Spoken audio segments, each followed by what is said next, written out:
There weren't any consistencies with the contractions though, so I just kept pushing through. I love this video because this is a perfect example on how to get through early labor. She's starting to have contractions, but they're really inconsistent and not in a regular pattern. So typically when you go into labor, you will have contractions every 5 minutes or 4 to 5 minutes, and then they go to every 2 to 3 minutes. But if you're having contractions 10 minutes apart, and then 20, and then 3, and then 5, and then 11, and then 17, and then 2, that pattern is so irregular, and that's just more like Braxton Hicks, and your body is getting ready and warmed up.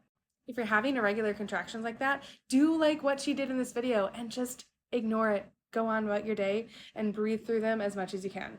If you're starting to get regular contractions and you're like, is this labor? I don't know. You can time the contractions on a contraction timer app or just on your phone. But instead of looking at the exact time of contractions, think about how you feel. Are the contractions getting more intense? Are you having to stop and move through the contractions or breathe through them? Those are all key things that are telling me, yep, labor is starting to progress because this is getting more intense. My top tip for early labor is ignore it or rest.